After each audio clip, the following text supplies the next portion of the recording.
Good morning students. Welcome to Adarsh Vidyalaya Meditation online class. Students, in today's session we are going to study about an interesting new lesson, Unit 21, Health and Diseases. In this lesson we will learn about different types of abuses, prevention and protective measures from these abuses. First we should know what is abuse. Abuse is nothing but use something for the wrong purpose in a way that is harmful. In simple words, improper usage of anything or wrongful practices.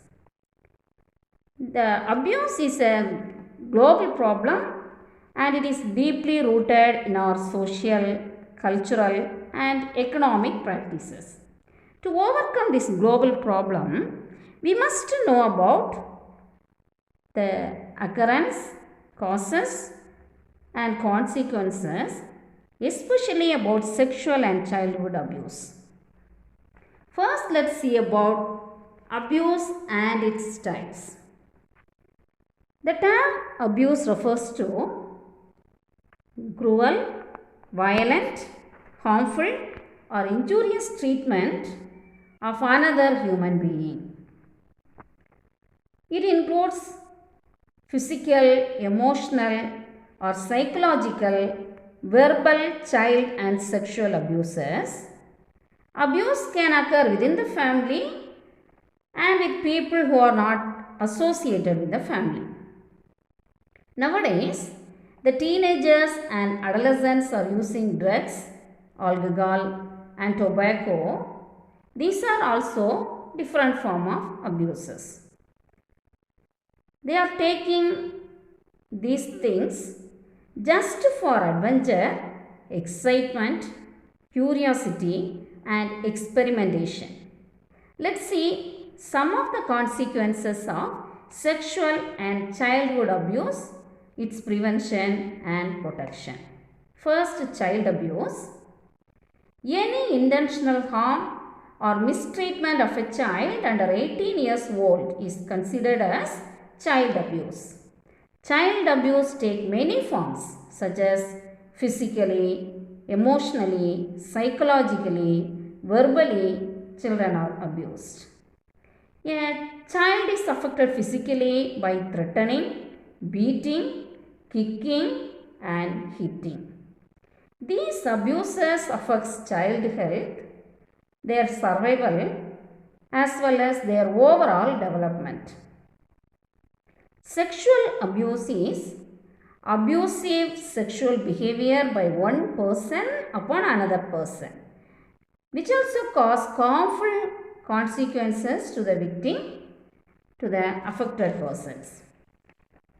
Adolescent girls and women are facing this sexual harassment in different forms. Most common at workplaces. The most common forms of sexual abuses are verbal remarks, comments, gestures and looks. These abuses cause psychological distress, physical illness and eating disorders in the affected individuals.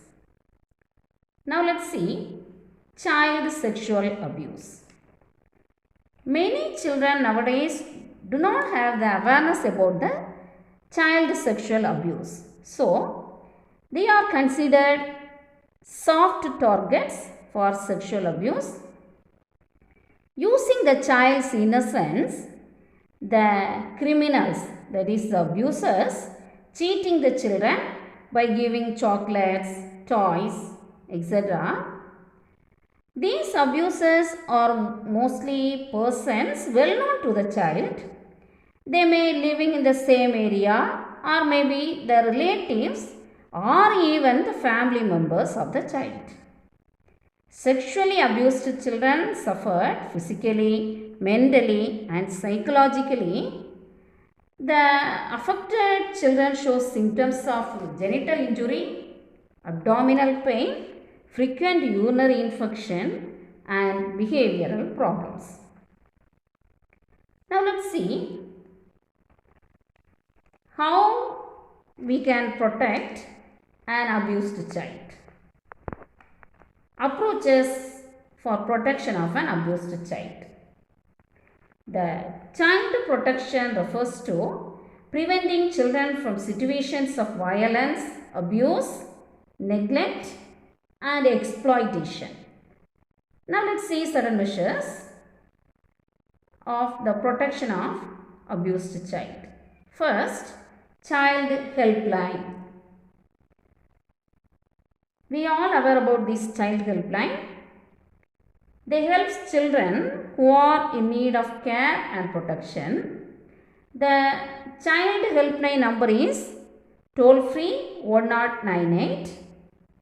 The child helpline provides a social worker who can assist the child by providing food, shelter and protections. Next,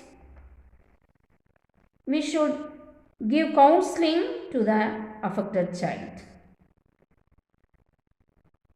The counseling and guidance should be given to the affected child by the psychologist and social workers. Third, family support. The family support is also very important to the victimized child. The proper care and attention should be given by the family members to overcome their sufferings. Next, medical care. Proper medical care and treatment should be given to the affected child by the health care professionals to overcome mental stress and depression. If a child is affected, that child undergone subjected to certain mental disturbances and depression, so they need proper medical care and treatment. Legal counsel. The family member should help the affected child to get legal advice for such illegal action. Rehabilitation. The affected child's normal life should be restored, so we can enroll that affected child to continue their studies in schools or colleges.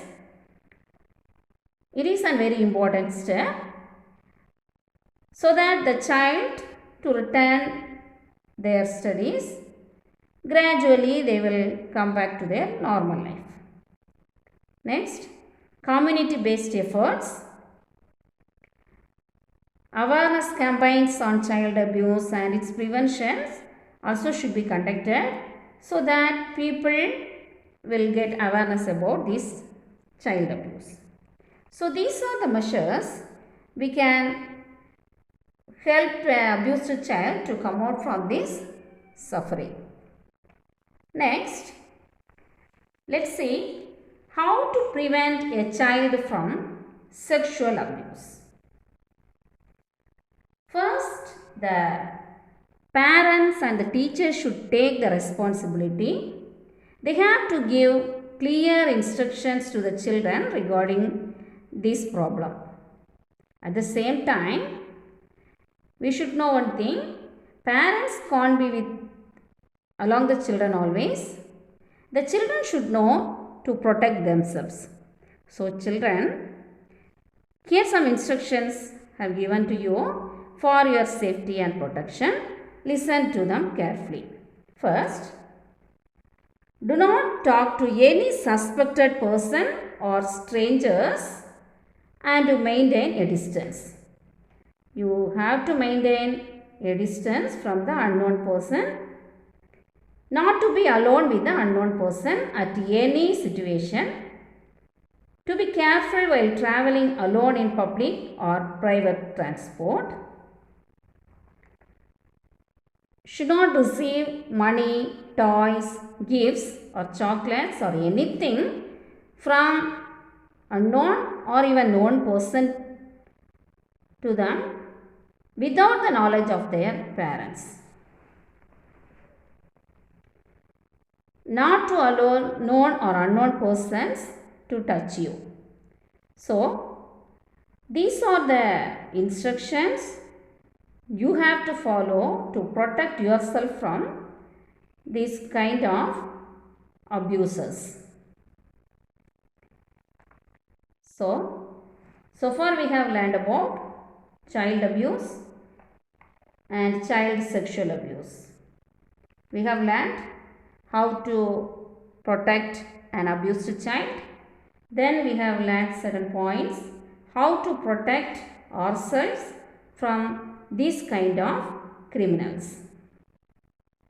Next, let's study another kind of abuse, drug, alcohol and tobacco abuse. Drug is nothing but medicine that is normally prescribed by the doctors for treating certain diseases. But some persons, they habituated to take these drugs even they recovered from the disease. So, this is called drug addiction or drug abuse. So, the drug abuse can affect the person's physical, biological, psychological or social behavior by stimulating or disturbing the functions of their body as well as mind. These drugs interact with their central nervous system and also affect the individuals in all the aspects. Types of drugs. There are certain drugs called psychotropic drugs. These psychotropic drugs acts on the brain and alter the behavior, consciousness, power of thinking and their perception. They are also referred to as mood altering drugs.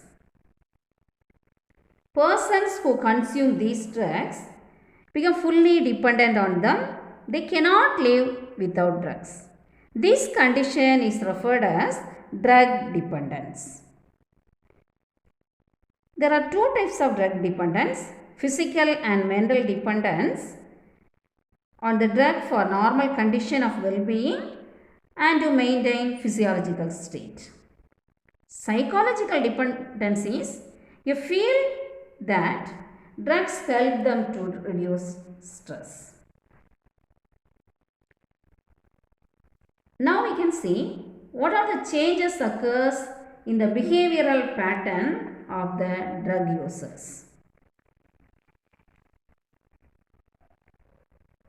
Many adverse effects of drug use among adolescents.